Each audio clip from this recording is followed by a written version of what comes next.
Quantas páginas precisa ter o meu livro? Respondendo as principais questões que vocês deixam aqui todos os dias na Mentora Autor. Eu sou Stefania Andrade, eu sou escritora, sou mentora literária e ghostwriter com dezenas de livros publicados e hoje eu quero tirar as principais dúvidas que aparecem por aqui na Mentora Autor, que é uma empresa especializada em projetar a autoridade profissional por meio do livro. Quantas páginas precisa ter o meu livro? Número de páginas necessários para responder aquilo que você se propõe no livro. Tá, Stefania, isso ficou muito vago. De forma geral, tá? Nós vamos ter entre 180 e 240 páginas. Pode ser um pouco mais, pode ser um pouco menos, depende um pouco do nicho, da área, enfim. Mas a gente só sugere que você não tenha um livro com menos de 100 páginas, porque pode diminuir a percepção de valor do seu livro. Outra pergunta é: quantos capítulos precisa ter no meu livro? Também depende muito, mas vai variar especialmente entre 10 e 20 capítulos, tá? Não muito menos do que 10, também não mais do que 20, especialmente em torno de 15 capítulos é o que a gente vai ter na maioria dos livros. Stefania, qual é o formato mais utilizado? É esse aqui, tá? Esse formato aqui, que é o formato considerado formato padrão, é o 14 por 21.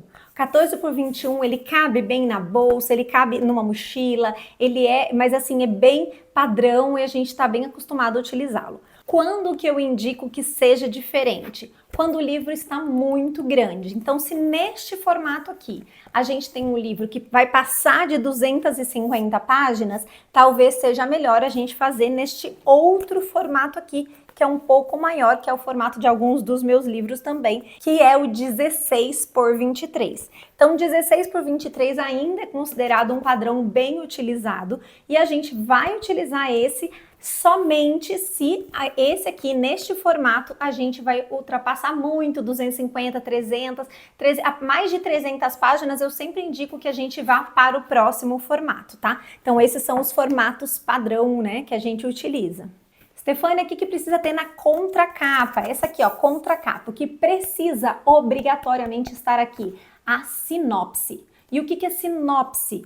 É o texto que vende o seu livro. As pessoas falam, é um resumo do livro. Não, até tem parte, né? É até uma espécie de resumo do livro, mas é um resumo de uma forma mais persuasiva, não conta o final, é alguma coisa que traga a vontade daquele leitor comprar aquele livro, abrir o livro, ler esse livro, tá? Além da sinopse, a gente vai ter normalmente aqui atrás também o código de barras e o símbolo aqui da editora. Pode ou não ter alguma imagem, tá? Aqui, por exemplo, a gente tem esse livro sobre chocolate, a gente tem aqui uma imagem. Então, é possível ter imagem ou não, o que é obrigatório mesmo é a sinopse. Stefania, e orelha? É obrigatório ter orelha? Gente, não é obrigatório, mas é estratégico. Se a gente está falando de livro de autoridade, livro para ser reconhecido, para ser referência na sua área, vamos aproveitar sim as orelhas.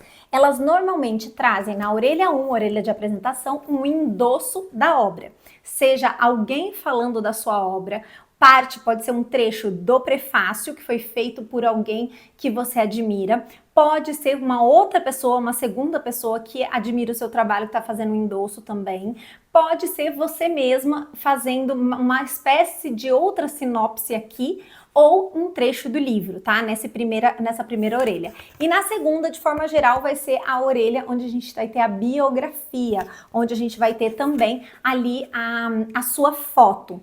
Algumas pessoas mudam um pouco porque existe essa flexibilidade do que você vai colocar na orelha, mas você tem que lembrar que as orelhas fazem parte da capa completa e é a oportunidade que você tem de vender o seu livro, a sua ideia ali ainda para quem ainda não começou a ler o livro, para quem está olhando só o seu livro antes de comprá-lo, por exemplo. Então precisa ser bem estratégico.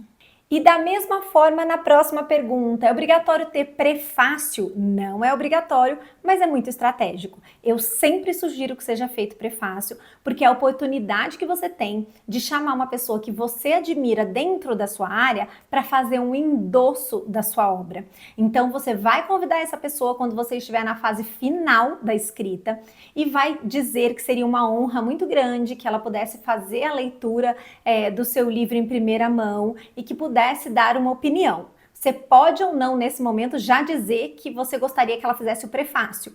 Ou você pode dizer que você gostaria que ela lesse e desse uma opinião. E aí você precisa dar um prazo, dizer, vou entregar até dia tal e preciso que retorne em dia tal. Gente, no tempo que nós temos hoje, todo mundo com um tempo muito escasso, então precisa fazer esse convite enquanto o livro ainda não está pronto, depois dar o prazo e já contar com esse prazo, porque depois que essa pessoa, assim como outros leitores, né, fizerem a leitura do seu livro, é que você vai poder fechar o conteúdo e ir para revisão ortográfica.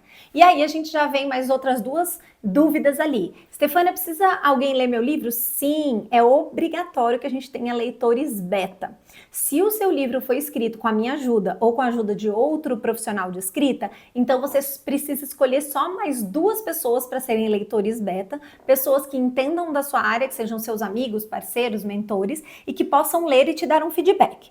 Agora, se você escreveu esse livro sozinho, sozinha, você além dos leitores beta, você vai trazer para mim para a gente fazer a leitura crítica ou outro profissional. Porque é muito importante que um profissional de literatura, do comércio literário, possa ler o seu livro.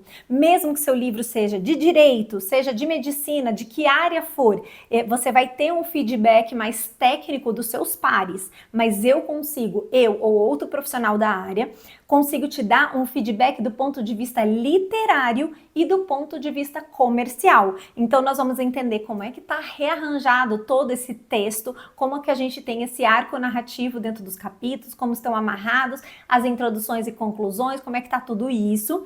E também ter esse olhar comercial. Nossa, talvez seria importante a gente começar com esse capítulo aqui que chama mais atenção e vai fazer com que o leitor não pare o seu livro logo no início. Ah, a gente precisa diminuir o tamanho dos capítulos por conta do conforto visual desse leitor, enfim. Então eu vou te dar diversas orientações do ponto de vista técnico e até mesmo de conteúdo, se for o caso, dos aprimoramentos que você pode fazer para poder fechar esse manuscrito e ir para as próximas etapas de montar capa, diagramação e todo o resto para publicar o seu livro. E a última pergunta de hoje, não menos importante, Stefânia, eu preciso mesmo fazer capa profissional ou eu posso fazer no Canva ou nas inteligências artificiais que nós temos hoje? Depende, tá? Hoje, sim, a gente tem muito recurso para montar uma capa bem mais profissional. Para além do Canva, né, que é muito bom, a gente teria várias inteligências artificiais hoje que podem te ajudar nesse processo. No entanto, a gente ainda não tem nenhum site ou IA que substitua o capista. Eu não estou falando de um designer qualquer, nem seu amigo ilustrador, eu estou falando um capista. Porque o capista é o profissional que é especializado em capa. Ele tem todo um estudo de tipografia, de direção, de imagem aqui ou ali, é ícone, é ilustração, que tipo de cor, que ideia, né, precisa passar nessa imagem. Então, a minha sugestão para um livro profissional é sempre um capista, como nós temos aqui na Mentor Autor e existem outros, tá? Agora, não consigo investir num capista.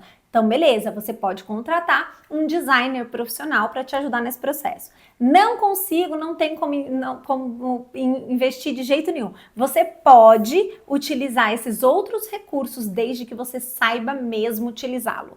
Porque, gente, não existe coisa pior do que você colocar o seu nome numa coisa que vai manchar a sua reputação. E eu vou te dar um exemplo, gente, de uma história que aconteceu há pouquíssimo tempo. Eu tenho um amigo muito querido, uma pessoa que eu gosto demais, que ele é engenheiro, nossa, tem um cargo muito bom numa empresa super grande brasileira, com coisas nacionais e internacionais que ele desenvolve, e ele escreveu o seu primeiro livro de ficção. Gente, ele fez tudo sozinho, quando eu fiquei sabendo já era sessão de autógrafos. Gente, quando eu fui até lá, eu fiquei com muita vergonha. Muita vergonha. Porque um homem que tem a bagagem que ele tem, o conteúdo que ele tem, o cargo que ele ocupa e tudo mais, apresentar um livro daquele jeito, que era uma capa extremamente caseira, feita por qualquer criança de 10 anos, num material muito ruim, de baixa qualidade, a gente ia abrindo, ia passando as páginas já iam soltando, ou seja, feita numa gráfica que não prezava pela qualidade, enfim. Então foi muito vergonhoso. E depois ele percebeu isso e veio atrás e falou, nossa, eu fiz uma grande besteira. Era preferível não ter lançado o livro do que lançar um livro com uma qualidade tão baixa, entende? Então por isso que a gente tem que pensar qual é o custo-benefício de tudo isso. Logo, logo eu trago mais respostas das dúvidas que vocês trazem por aqui, então fica de olho e se inscreva aqui no nosso canal.